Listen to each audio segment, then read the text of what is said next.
Lil Brunson back at you with the back at you, and I am the best reporting on the Eagles. So with all the changes that have been made throughout the course of this off season, training camp right on our heels, man. I just want to give a huge shout out before I start this video to Carson Wentz for taking the guys out to, I think it was Houston, if I'm not mistaken, taking the catchers on the team out, man. And, building some camaraderie, man. So I hope D. Jackson, Alshon Jeffrey, Zach Ertz, Nelson Aguilar, I hope everybody that plans on catching the ball from Carson Wentz this season took him up on that offer to get out there and just get a feel for his spin of the ball, man. Carson Wentz is healthy, is just as healthy as he's been coming into the league, coming into this season. So, the power on the ball might be different. A lot of things might be different. When you're used to, when the last ball you've caught in the game was from Nick Foles, you need to be out there catching balls from Carson Wentz. The spin on the ball is different. The way they throw the ball is different. It's just two different type of balls. Nick Foles got a little more touch, a little more finesse in his passes. Carson Wentz got a little more power. He's young, man. So shout out to Carson Wentz for getting the catchers out there, man. The wide receiver core, just getting acclimated with his guys, building camaraderie, man. That's what you like to see out of a guy who just got a big deal done. That's what you like to see out of your 100 million plus guaranteed quarterback, man. You want to see those things, man. You don't want to see nobody getting money and then slacking on the competition. You know what I mean? One thing people can't say about AB is AB don't work hard. You can say whatever you want. You can say whatever you want to say about AB off the field, locker room, whatever you want to say about AB. But AB is out there putting some real good workouts together, man. And I think we're going to see a lot of that on Hard Knocks, man. I'm excited for that as well. But let's get into this Eagles schedule right now, man. A lot of things changed. I want to look over the schedule, and I want to let you guys know why I feel the way that I feel about the Philadelphia Eagles going into this season. And I believe it mirrors and it matches with a lot of the way that you guys feel. I'm going to call out some of the trap games, and I'm going to call out the wins and losses, man. And listen, man, let's dive right in. Let's get into the meat and potatoes of this one, man. First game we opened up, man, 1 o'clock. September 8th, we got the Washington Redskins at home. I think we're going to blow the Redskins out first game of the season. We're going to be itching to play with these new toys, and I don't think the Redskins are equipped to keep up with the pace that we bring to the table. Either way, the Redskins going to have this. They're going to have a quarterback who's going to be a sitting duck.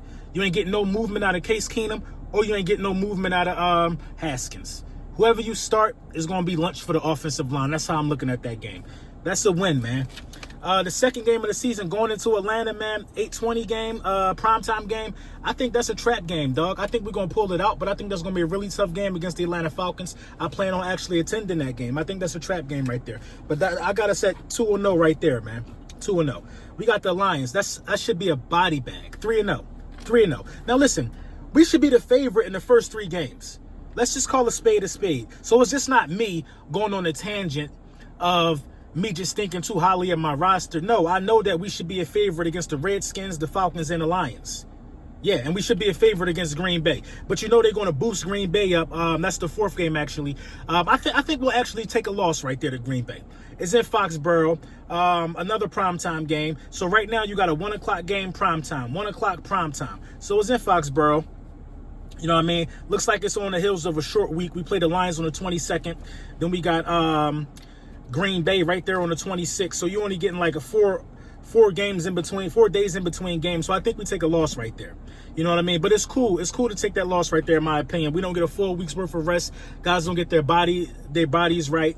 And I don't think we'll need rest right there anyway. So I got to start in 3-1 right there. Then you go feast on the Jets body. That put us right back at 4-1. The Vikings is a trap game, but I think after the Jets game we hit our stride. I think we hit a nice stride right there.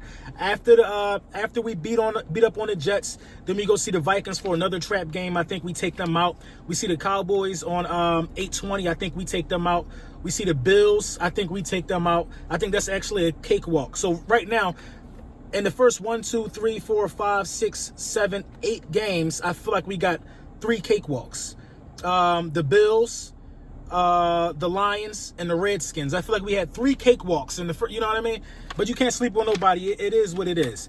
I feel like we go take the Bills out. A lot of people think we're gonna lose to Chicago. I think we actually gonna beat Chicago pretty decisively. You got to think about it, man. I think Jordan Howard is gonna have a monster game against his former team, and I also think that Alshon Jeffrey has a burning hate for the Chicago Bears, the same way Jordan Howard does. I think that I just don't think they're going to beat us, period. I don't think they're going to beat us. I think we go out there and flatten the Bears, and we show everybody that the Bears not what they was. I also think we beat New England as well, coming right off of that. So we got a bye in between the Bear and the New England's game. I think we get the rest up and we play New England right there. So after we take our first loss to the Green Bay Packers, I'm saying we go 1, 2, 3, 4, 5. We go 6-0 after that. And then we take another loss to the Seahawks. The Seahawks just did, for some reason, I feel like Pete Carroll knows how to beat us. Now, we could beat the Seahawks. I could be wrong about this. We could switch with, we could lose to the Patriots and beat the Seahawks. But for some reason, I feel like Pete Carroll got a knack of just thinking he knows how to figure us out. I mean, the Seahawks own us, man. We just got to call a spade, man. But at some point, you got to break that. And I think any year is just as good as this year to break that cycle. So I got us losing to the Packers and I got us losing to the Seahawks. I actually don't have us taking another loss for the rest of the season. Then after that, you got the Dolphins. Then you got the Giants. Again, you know what I'm saying? After that, you got the Dolphins. Well, then you got the Giants for the first time. I think we crushed the Giants. I think Daniel Jones is already in by December 9th. You know what I mean? I think they already probably benched Eli, trying to put the blame on Eli. I think we crushed the Giants. Then we go back to the Redskins to finish a sweep against them. I think we sweep the division. Basically, I'm saying I feel like we could sweep the division easily. I just don't think the last Giants game is going to matter, so the Giants may steal that game. I think we should be in pretty good position. We should have a seed sewn up. So I only think we lose. I can only see us losing 2 games. Listen, we'll be a favorite against everybody in the division. The only game we probably won't be a favorite at in the division against Dallas at Dallas. You know what I'm saying? The first Dallas meeting, I could probably kind of see them, especially if Dallas is playing well up until that point. But we should be the favorite against the Redskins. We should be the favorite against the Falcons. We should be the favorite against the Lions. We should be the favorite against Green Bay. We should be the favorite against the Jets. We should be the favorite against Minnesota. It's up and down against who will be the favorite against the Cowboys in the first meeting, but we should be the favorite against the Bears. We should be a favorite against the Bills. The Patriots may be the favorite in that game. Seattle possibly could be the favorite in that game. We should be the favorite against the Dolphins. Giants, Redskins, Cowboys, Giants, we should be the favorite against those guys too. So basically, I'm saying that this team had this team. You could be looking at a 14 to a 12 win season. If you get anything less than 12 wins, if you go 11-5, I don't think you failed anybody. But I think if you go 11-5, I think you shot yourself in the foot with some of these cakewalks. I think if you go 11-5, I think you possibly drop a game to the Bills or something like that. Or you lose to the Patriots. You know what I mean? Things very well can happen. So I got us losing anywhere in between 2 games and 4 games, man. I just don't see it any other way, man. And that's just how I look at it, man. So if you're looking at it, a lot of people want to say that the roster is hard. How's the roster hard? How's it hard? The Redskins come to us. We go to Atlanta. The Lions come to us. We're set up already for 2 cakewalks of a home game. We go to Green Bay. Look at the first 3 home games we got. The first 3 home games we got are the Washington Redskins, the Lions, and the Jets. We should be 3-0 at home already up until that point. You know what I mean? We go on the road and out of the first 6 to go play the Falcons, the Packers, and the Vikings out of the first 6. So, I mean, some of the road games are kind of tough. You know what I mean? But it's tough for those guys. They got the Philadelphia Eagles coming to them. So, yeah, you know what I mean? Some of them road games are kind of tough. But, you know, us playing in Minnesota is going to be super amped for that game. They want that game pretty bad. But, yeah. But then we got 3 road games in a row. We got the Vikings, we got the Cowboys, and we got the Bills. You know what I'm saying? That's a stretch that ain't too tough, but that's a stretch that could be looked at as tough. And then the Bears come to us, the Patriots come to us, the Seahawks come to us, and the Dolphins come to us. So after the 3 road games, we get 5 straight home games. 5 straight home games. No, we get 4 home games out of the next 5.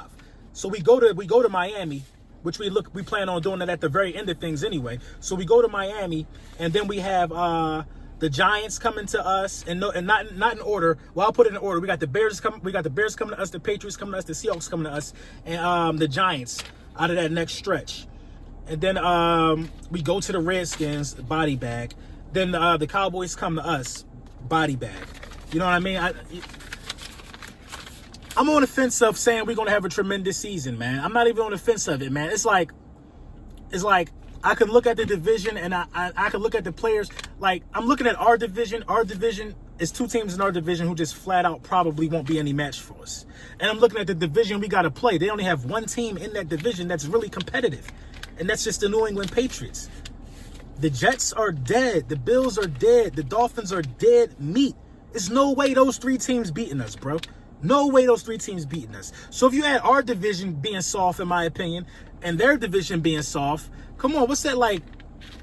That's a lot of games right there, bro. That's a lot of games right there. So if we sweep our division and we sweep the Patriots division, let me know what you think about that. Let me know what you think about that, man.